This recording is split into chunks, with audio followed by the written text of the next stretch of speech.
நமஸ்தே. இன்றைக்கு ஒரு மனிதன் தனக்கு பாடம் சொல்லிக் கொடுத்த ஆசிரியரையும் மற்றும் குரு ஸ்தானத்தில் வைத்து வணங்கி வழிபடக்கூடிய ஒரு நபரை நிந்தித்தால் குரு நிந்தனை என்று கூறுவார்கள். அவமதித்தால், அவரின் மனதை புண்படுத்தினால் என்ன மாதிரியான விளைவுகள் ஏற்படும் என்பதை சற்று சிந்திக்கலாம்.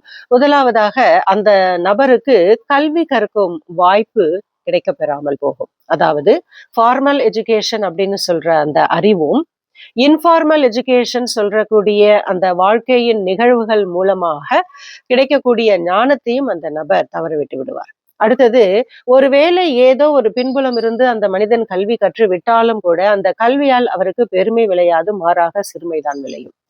மேலும் அந்த கல்வி உற்ற நேரத்தில், உரிய நேரத்தில் கற்ற கல்வியானது பயன்படாது போய்விடும். நான்காவதாக ஒன்று இருக்குங்க.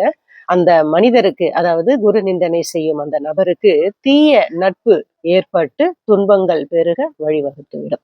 இதைத்தான் நமக்கு மகாபாரதம் கர்ணன் வாயிலாக உணர்த்தக்கூடிய செய்திங்க. ஒரு மனிதன் தான் வாழ்க்கையில் வளர்ந்து அந்த வாழ்க்கையினுடைய பயனை அடைய வேண்டும் என்றால் அவருக்கு உற்ற துணையாக இருக்க வேண்டிய நபர்கள் 4: மாதா, பிதா, குரு, தெய்வம். இந்த 4 நபர்களுமே கர்ணனுக்கு எதிராக போனவர்கள். சோ அவரிடம் எண்ணற்ற சிறப்பான குணங்கள் இருந்தாலும் அவர் செய்த அந்த குருவினிடத்து சிறிது அவசரப்பட்டு விட்டார், பரசுராமரிடத்து. அதன் விளைவாக அவர் எதையுமே வாழ்க்கையில் என்ன அனுபவிக்க வேண்டுமோ அதையெல்லாம் அனுபவிக்காமலே சென்று விட்டார். இந்த குரு நிந்தனை என்பது அவ்வளவு பெரிய துன்பத்தை எல்லாம் நமக்கு பெற்று தந்துவிடும். ஆக ஒரு குருவை மதித்து போற்றுவோம், வாழ்க்கையை இன்பமுள்ளதாக ஆக்கிக் கொள்வோம்.